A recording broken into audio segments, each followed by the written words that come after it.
What if the path to your most powerful self isn't found at the bottom of a glass, but in the clarity of walking away from it? In this episode, we're dismantling everything society tells you about socializing, health, and survival. Amanda Kuda returns to expose the brutal truth behind sobriety, hidden environmental threats, and medical misconceptions that could be silently sabotaging your well-being. The Discovery Doc Podcast, where your journey to empowered, non-toxic living begins. Join me, Dr. CeCe, a doctor of nursing practice, self-proclaimed toxin tamer, and mama of four, alongside me, Annah Kate, your medical mystery overachiever. Together, we'll uncover the latest in functional medicine, debunk health myths, tame toxins, and provide practical tips for thriving in a modern world. Get ready to take control of your health with expert insights, raw stories, and actionable wellness strategies designed to help you and your family lead vibrant, toxin-free lives. Let's discover together. Welcome back to the Discovery Doc Podcast. This week, we can continue. Hello, welcome to this week. We're continuing our conversation with Amanda Kuda, an expert in helping manifest the life you deserve and desire, alcohol-free. Yes. So y'all, if you have not listened, go back to episode 1 of this month because we dive in of who Amanda is, how she got to where she is now. And it is just such a unique and special place. And she's helping so many women just manifest the life that they deserve, truly. So diving right back in, Amanda, what does it typically look like if someone wants to change their relationship with alcohol? Where do you start? What are some of these definitions that get floated around? You know, we see like California sober curious. We see all these definitions. What are some actions of people when they want to start? What does it look like? And what are some realistic goals? Yeah, this is a really great segue from what Anna Kate was talking about at the very, very last of our last conversation. And that, like, you were saying that you could kind of take it or leave it with alcohol. You didn't grow up in a drinking household, so it's never really been a big central staple of your life. And I think that where I want to start is with a definition to help everyone get really realistic about what type of person they are when it comes to consumption. So Anna Kate, what it sounds like is that you are probably a natural moderator. And I don't know if you do that with everything naturally, but I'll kind of explain this archetype. And this is, by the way, not something that I made up. This is from another podcaster who all of a sudden I am forgetting her name. All I'll the come time. back around to it. All the time. It's okay. Wow. And I've used this quote I literally quote this all the time, but whatever. We're just having a little brain moment. So anyway, this is kind of like an archetype that this podcaster developed. And moderators are people who naturally moderate. You do better if you have a little bit of your own resolve.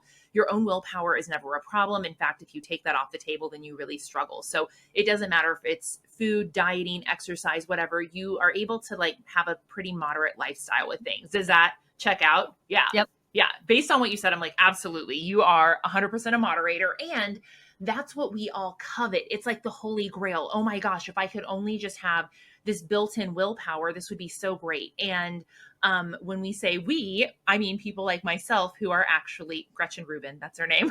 There we go. Gretchen Rubin, sorry. Yep, got it. It popped right back in. So Gretchen Rubin came up with these kind of archetypes, moderators, and what I am, abstainers. And so I do better with an all or nothing goal. And that is everything across the board. I need to have consistency.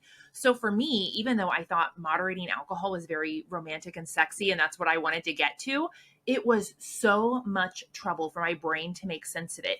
I had to make up all these rules in my head about when I could drink and how much. And, you know, I would drink the glass of water in between drinks. I would eat on a full stomach. I would do all of these things to manipulate myself to try and make myself be able to moderate. And at the end of the day, it was still really hard. And so I found that I was giving so much brain power to it that it made more sense for me to say, nope, that's off the table. I'm going to abstain. And when I made that choice and accepted that as my archetypal role, wow, let me tell you what, my world expanded so much because I was no longer wasting this brain power trying to like strong arm myself into a way of being that didn't make sense for me. Now, of course, alcohol is an addictive and habit forming substance. So that is a little bit of a wonky one.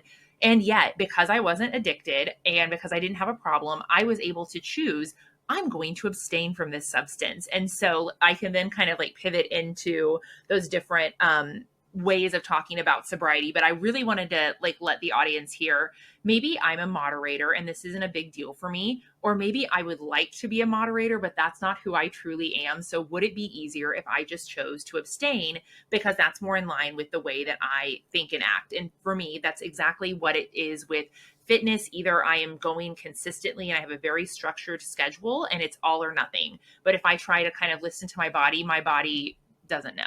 It's not going to make the decision. So if you put a plate of cookies in front of me, I can have 0. But as soon as I dip into that, I'm going back for more. I'm going to keep going. So it's very, very much that take it or leave it, or maybe you're just better leaving it personality. So what if we have, most of us 3 sitting here, I think are probably very in tune with our bodies, where we can naturally say exactly the type of person that we are.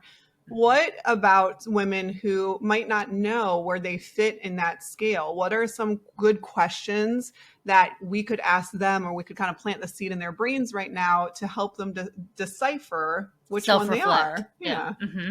I think the big one is a really hard hitter, which is, am I struggling to moderate this habit or any habit? Do I feel like I have to use a ton of willpower? Do I feel like I have to make up rules to stick to moderation or to get myself to stick to this goal?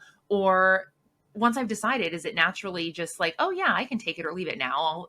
Wow, magic has happened all of a sudden. Usually if you have to kind of fit yourself into that box, make rules, and you're really trying to muscle yourself into it, you're probably not that. And that's okay, because there is so much power in deciding I'm not a moderator. Mm-hmm. That's not who I am. I'm an abstainer. And if I can make decisions based on that, I will be so much better off. But because, especially when it comes to alcohol, the branding of the word sober, and I'll kind of roll into those other definitions, is alcoholic. Sober equals alcoholic, had a problem, 12 steps, right. AA. And guess what? If that is how you identify, that's okay too. That's wonderful. It's great to have, feel like you found like a tribe and a place and a naming system to classify what you're experiencing. But because that's not the full breadth of the spectrum, we started to develop other words to kind of make people who are wanting to go sober but don't want to identify as an alcoholic some other words. So you've mentioned several of them. Personally, I say that I'm alcohol free because it's very kind of harkens back to gluten free or dairy free, or some of those other phrases that we've become really accustomed to in the health and wellness world. And that means for me that I choose not to drink alcohol. For some other people, it might mean that they still use other substances, which I'm not opposed to. I think that, plant medicine and psychedelics can have their place in different healing journeys, but I don't use anything recreationally. And for someone who did choose to do that, there is the other phrase that you mentioned, Dr. CeCe, that is Cali sober or California sober, which insinuates that you don't drink, but you do still use cannabis in whatever form. And some people that's still recreationally, some people it's just medicinally. Most people, I would say it's probably still recreationally though, because that's just something that you want to integrate into your lifestyle. Sometimes I just say I'm a non-drinker or I don't drink. Mm-hmm. And then there's this new phrase that one of my friends, Ruby Warrington, kind of is credited with bringing to the surface, which is sober curious. And that is for anyone who would like to consider sobriety. They don't want to really classify themselves as sober, alcohol-free, whatever quite yet, but they're starting to want to dabble a little bit and blur the lines between what does it mean to be a drinker or a non-drinker. And I think that these phrases are really wonderful because they've opened up the spectrum of what it means to maybe reconsider your relationship with alcohol outside of that traditional space of having a problem or hitting a rock bottom or being addicted. And I think that it's really made the conversation so much more welcoming and given some people a permission slip to explore this lifestyle when before they felt that they might be an outcast or they might not be, for me, I almost felt like, well, I'm not allowed to quit drinking if I'm not an alcoholic. or I'm not doing it for religious reasons. That would be weird. And having these phrases really helped open up some space of possibility for me. Yeah, there's so much. So first, I want to encourage everybody to be very mindful of other people's journeys. I think it can go one of two ways. If you say, oh, I don't drink, a lot of people's reactions will be, oh, why? They want to know, they want to hear that story of, oh, I was an alcoholic or I have alcoholism runs in my family. or I'm pregnant. Right. Or are you I'm not. pregnant? I'm Right. That's whenever I say that, they're like, you're not pregnant again, are you? And I'm like, why does it have to be? I don't need to give you a reason. There doesn't, Yeah. I don't need to give you a reason. And so I just want to encourage our listeners to be mindful of that, is that everyone is allowed to make the decisions of what they consume and what they don't consume. And I don't know where and when this happened in society, but just like, okay, our household, we don't consume gluten. We don't consume dairy unless it's raw dairy. Those are our choices, our preferences for food. Why is alcohol any different? So if I go from saying, oh no, I'm gluten-free to I'm alcohol-free, I love that wording because it does keep it within the realm of these are my preferences. And anybody who is hearing that preference, just receive it as a preference. And there doesn't need to be a problem. There doesn't even need to be anything else associated with that. So I love that you gave options there, because I do feel like if people say, and it's starting to change, but if people say, oh, I don't drink alcohol anymore, then it leaves like, oh, but why?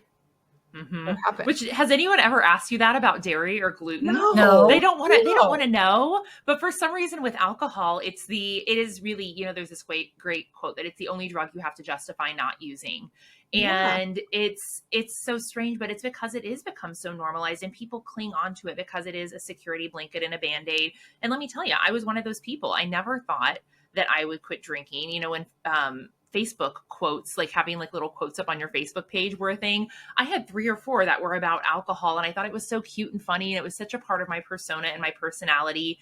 And then when I started to be turned on to the possibility of being a non-drinker, I realized, wow, this is something people really, have embedded in themselves as a part of who they are and what they do. And it becomes a hobby for them. And most of my clients come to me actually not having any other hobbies, because drinking and socializing, or, wine and cocktails, has become such a big part of who they are and what they do. And so it can be really disarming to someone to hear, oh, I'm not drinking, because in their mind, they start thinking, well, should I not drink? Are they telling me that's my habit is bad? And of course, that's not what you're doing, but that's how someone receives it, because it is a little threatening to consider giving up this security blanket that you've been using for so long. Yeah. And there are so many. I have patients too who, in terms of their employer or employees or their coworkers, like it's the norm, once 5 o'clock hits, hey, let's go grab some drinks. Or all of their events have to do around alcohol in terms of dinner events and whatever that it can be a little scary, I think, for those people to feel like they aren't part of that social situation or that social setting. So what, to you, kind of segueing in, what are some common setbacks that you see in achieving in someone's alcohol relationship goals?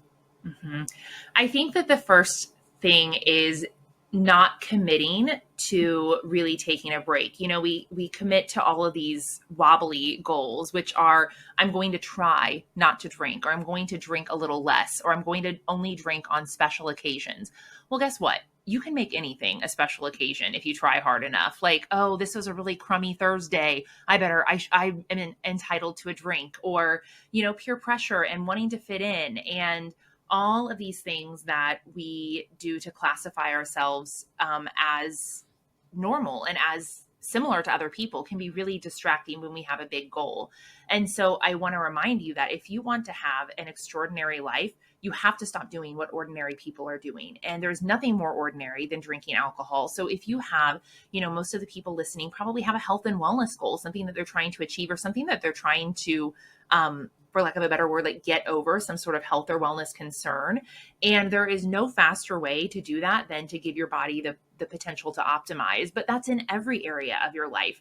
If you want to be, you were talking, Dr. CeCe, about people who feel like they have to drink because of some work obligation, because everything centralizes around that.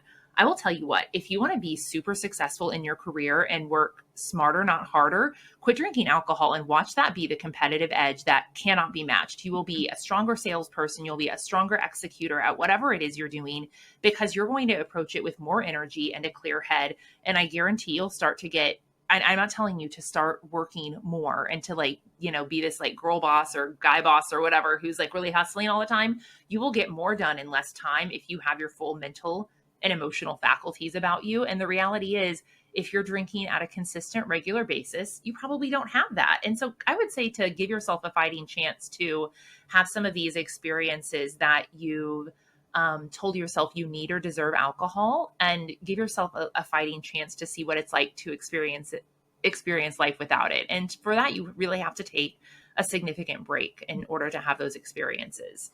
One deep dive question before we wrap up is let's take that woman who is in a male dominated field and they go out for drinks, every Thursday and Friday after work. Mm-hmm. What is something you would tell her to empower her in that moment to stay true to the goals that she set, which would be, in this scenario, to be alcohol free? And I have a part two after she answers. Oh gosh, we have. Yeah. Okay, good. Well, I think that, that is difficult when you work in a place that is kind of like a boys' club and there's a lot of elbow rubbing and you feel like you have to be present, because let me tell you what, your perception of what it's like to be at some of these events is going to drastically change if you choose to be the sober person and everyone else is drinking, because I know how deals get closed. And I know, I was just talking with a client about this kind of good old boys network that's done after hours. And I know that if you choose to make this your competitive edge instead of make it some sort of weakness, if you choose to see it as that, so a lot of it is your perception, you will be smarter, faster, stronger than any of those people who are, trying to get camaraderie through drinking, because that's false camaraderie. So you just have to put your mind to, this is a positive change that I'm making, and how am I going to use this as a springboard? And I promise you that you will see tremendous changes. So a lot of it is just the mindset at which you approach it. Okay, so you ready for part two?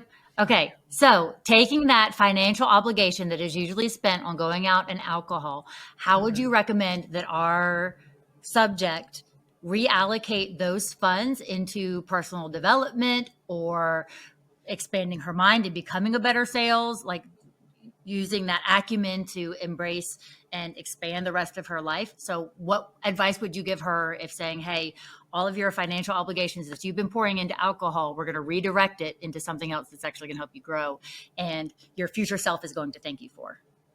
Okay, this is so important, because we have to remember that when you remove alcohol, again, your life doesn't just become rainbows and butterflies. You have to resource yourself for all of the things you are using alcohol for. And so that means getting your self-esteem up if you were using it as a kind of emotional social buffer to curb social anxiety. It means working on emotional regulation and figuring out what your problems actually are and how to literally solve them versus try to outdrink them, because that never works. And so I would recommend really honing in on what were you using alcohol for, and how can we make some investments that will help resource you to find actual solutions to those things versus numbing your way through it. Beautiful. And I think that's a great place to transition into. Make sure that you're following our next episode, because we will talk about regulating your central nervous system in our next episode. So don't miss out on that for sure. All right. Do you want to pick the brains of the Discovery Doc and our esteemed guest? Make sure that you leave us a voicemail or ask us a question at thediscoverydoc.com on our podcast page. Up next, we have our Toxin Tamer feature, which will shed light on common sources of toxins and where they lurk in our environment. So as promised, we were going to tell you where Paraquat is and what you need to do to be aware. Yes. So as we talked about in the previous episode, Paraquat is a highly toxic herbicide that's used for weeds or unwanted vegetation. But where can we find it? Okay, don't look at our notes. What state do you think uses the most amount of Paraquat? Did you read this already? No, I did not. Okay. Idaho. No. California. So what's interesting is California is the leading state when it comes to Paraquat use. It uses over 1.3 million pounds of the herbicide yearly. However, I think it was either June or July, I get my J's mixed up, of this year, they actually started to try to pass a bill to ban Paraquat in California. So I'm going to give California that. However, they were the leading users of it. Yeah, but previously. aren't things on labels that says may cause cancer in California. It doesn't cause cancer anywhere else in the United States, but it causes cancer in California. Like Prop 65. Yeah. Yes, but they're using 1.3 million pounds of this. Yeah. Yeah, I know. It doesn't make sense. Make it make sense, somebody. Yeah. There are loads of other states that use roughly 3 pounds of Paraquat per square mile. 3 pounds of a liquid per square mile. That's a lot. It doesn't sound like a lot, but that's a lot. Here are our top offenders. Texas, South Dakota, Nebraska, Kansas, Iowa, Arkansas, Illinois, Indiana, Mississippi, Georgia. Yeah, they've been spraying it over our house. Yeah, North Carolina and Florida.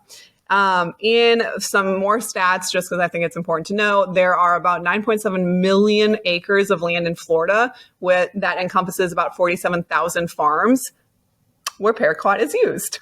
Georgia, we produce the most peanuts. And since 1999, Paraquat has been used to treat that acreage. And most farmers continue to do that today in the state of Georgia. I know. We live in Georgia, y'all, if you couldn't guess by our reactions here. I like boiled peanuts. I can't have boiled peanuts anymore. No, you can't. Dang it. Soybeans out of South Carolina, there's about 310,000 acres that in 2020 Paraquat was widely used because it's one of the cheapest herbicides to destroy unwanted weeds and vegetations, of course. Some of Texas's main crops, cotton, sorghum, corn, soybean, wheat. There's about 500,000 acres of those crops being treated every single year. Okay, so how are we growing things if we're not letting nutrients go back in? Yes. So plants are supposed to die and go back into the soil. So there's nitrogen and potassium and all the things. Mm-hmm. And if we don't ever let them do it, and it is a barren wasteland, I don't know how we get things to grow. Oh, wait, we use more chemicals. But to AK's little ranting point, that is why our food is so deficient. Like, we look at these food groups. Okay, the most used on crops and trees are the following: wheat, corn, soy, almonds, peanuts. I'm going to stop right there. I'm going to keep going in a second. Are those not the top allergens that we have in the United States? Yeah. And we think it's the food. It's not the food. It's the garbage that we put on the food that is inducing autoimmune reactions, that is inducing more allergic reactions or sensitivities to these foods. It is not the true food that God put on this earth for us to consume. It is what we are doing to destroy the food, to destroy the soil, that's causing it to be nutrient deficient instead of nutrient dense. And then we have people with, tons of reactivities to these foods. So, side note, while you catch your breath. So come at me, bro. The gluten now, and you can correct me, and this is what I understand. I may be wrong. So the gluten protein. So let's say the gluten protein is this big, like it's natural. She's making a fist. I'm making a fist. Yes, for those of you that cannot see, watch us on YouTube and leave us a emoji and let us know what you think. Okay, yeah. So then you can see all my facial expressions. Yes, and join in on the facial expressions in the comments below if you're watching this on YouTube. All right. So I've just got my fist held up. So a normal gluten protein is a certain size, unadulterated, that our body knows what to do. I'm not talking about celiac. I'm talking about gluten sensitivity that we all kind of deal with now. So glyphosate takes that gluten protein and makes it 2 or 3 times size. So I'm making a ball with my hands and expanding them for those of you that cannot see. And then your body does not know what to do with that gluten protein covered in glyphosate that is 4 times bigger than it should be. It down. Right. Yeah. Exactly. Okay. And we do that with corn, wheat, soy, almonds, peanuts. Yes. And you also wonder then why the United States has the highest rate of celiac disease, or why, again, I've said this probably 100 times, why my true celiac patients can go to Europe and eat pizza and be fine. Oh, I love. Because they're not reacting to the actual gluten. They're reacting to the highly refined process that we are doing and the pesticides we're using to cover it. Anywho, let me keep going down my list. So those are the top. Next, garlic, cotton, artichokes, sweet potatoes, strawberries, pears, grapes are all top offenders, and citrus trees.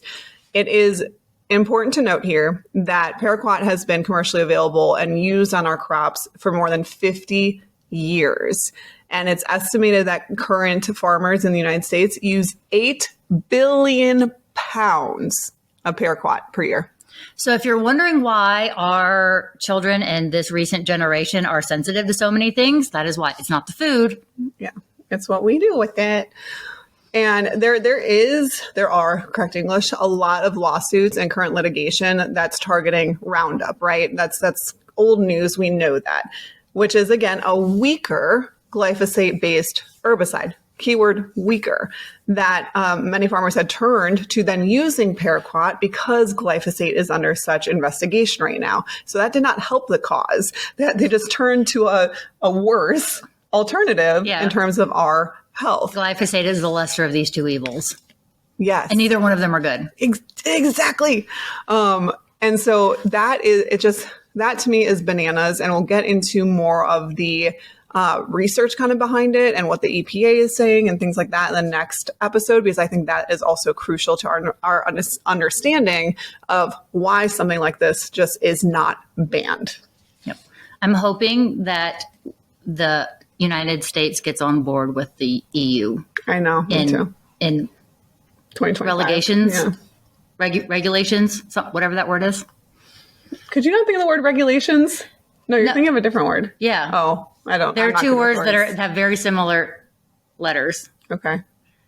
We're just staring at each other, thinking someone will come up with the word, but I think we should relegate to the EU relegations.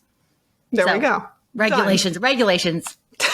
See? I'm sorry, guys. Just had to listen to 45 seconds of us think about a word. Like Super Sojo. Okay. Aww. All right. So we're going to continue this conversation next week. So make sure that you stay tuned and be sure to be the first to discover Dr. CeCe's top picks and swaps for the season. Join our mailing list at thediscoverydoc.com and stay ahead on the wellness curve. In this segment, we will be tackling the world of medical myths and urban legends. Join us as we debunk some widespread misinformation and set the record straight. So, CeCe, it's cold outside and we both have long hair. And I know that we both had long hair when we were little, and that was the worst to have to blow dry your hair in the middle of wintertime. And you just wanted to run around with a wet head. And mom's like, you're going to get a cold. Is this true? Yes. And you know what's so funny is even to this day, when we were back home, or we call it home, we were back in Illinois over Thanksgiving, and the kids, it was snowing, and it was like just light snow. And my kids, two of them were born in Florida, like they are not cold weather babies, and they just want to go outside. And Will's like, you have to bundle up. Like you guys are going to get sick. You're going to get a cold. I mean, it's just common, right? Everyone thinks it. Everyone thinks that being cold will give you a cold. And no matter what your grandmama or your mama told you, spending too much time in cold weather cannot actually make you sick. So let's debunk it. All our childhood dreams are just everything we were told is a lie. Can't eat gum. Casper the ghost doesn't come out of pizza crust. That's the best. My sister, for those of you who missed it, my sister told me that when I was little, if I eat the crust off of Casper. Yeah, go listen to the other episode where we talk about Casper the ghost living in pizza crust. Yes, please do. Anyways, colds are upper respiratory tract infections, right? We get them from germs. We get them from viruses. There's over 200 families of viruses that can give us those symptoms that are of cold. Sniffles, cough, congestion. Are those rhinoviruses? Rhinoviruses are big ones. Hey, rhino nose. Yes, rhinoviruses are the ones that are most often associated with the common cold, and that primarily affects the nose and the throat. What happens is cold weather usually makes us stay inside more. And when we're indoors, we're in closer proximity to other people. So we can actually have person-to-person transmission much easier for respiratory viruses when we are told to stay indoors or when we do stay indoors because it's cold outside. Yes, because of the heat and having a warm environment inside tends to dry out your nasal passages, and that's what can lead to a crack to give the invaders an in. Exactly. And to overaccumulate and cause you to be sick.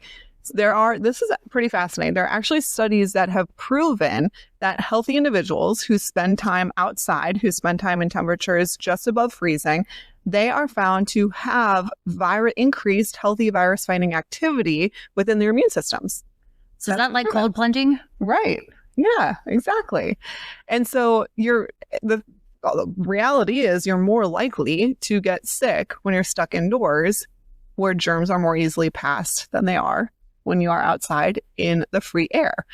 I love this example because I would never do it in this country because it's our country, but I love that other countries do this, but a great example is the theory behind why babies in Iceland and Norway and other countries actually nap outside. Have you ever seen? Yeah, they nap in their prams. Moms Yes. will leave their babies outside. Yes. In the freezing cold while they go in to get their coffee or their food or the grocery store or whatever. And it's for several reasons, but the number one reason is for them keeping the baby outside with the fresh air and the natural elements actually helps to strengthen their immune system and reduce the chances of them becoming ill by not bringing them indoors with all the people in close proximity. The other cool factor is it actually helps to set their circadian rhythm. With the light. Exactly. Yep. And it helps they actually sleep more soundly and deeper sleep. So we've only been doing it for millennia. I don't know why we've changed it now. Exactly. So no, it is not true. You cannot catch a cold, catch a virus, whatever, from just being in cold temperature. That comes truly from a viral infection that actually happens to be you're at an increased risk when you're inside around lots of people. Yep. Don't go outside with a wet head, though, because you lose most of your heat through your head. So You're not going to feel comfortable doing that, but it's not going to give you a cold. It's not going to give you an upper respiratory infection. Debunked. All right. Until next time, let's discover together. Make sure that you are on our insider list for exclusive invites and perks directly from me into your inbox. We'll see you next time. What if the path to your most powerful self isn't found at the bottom of a glass, but in the clarity of walking away from it? In this episode, we're dismantling everything society tells you about socializing, health, and survival. Amanda Kuda returns to expose the brutal truth behind sobriety, hidden environmental threats, and medical misconceptions that could be silently sabotaging your well-being. Amanda has shown us that true strength isn't about fitting in, it's about standing out. About choosing yourself even when it's uncomfortable. From understanding the hidden toxins that surround us to dismantling myths that keep us trapped, today's episode was about liberation. Liberation from societal expectations, from toxic environments, and from the stories we tell ourselves. Before diving deeper into the wellness world, let's pause for a quick disclaimer. The information shared on this podcast is for general informational and entertainment purposes only. While we love being your Discovery Doc allies, we're not here to replace your doctor or healthcare provider. Consider us your fellow health explorers, sharing our findings as we uncover the mysteries of well-being. Always consult with a qualified medical professional before taking any action based on the content of this podcast. Just like an archaeological dig, this disclaimer may change occasionally, so be sure to check back for updates. Stay healthy, stay curious, and keep exploring with the Discovery Doc.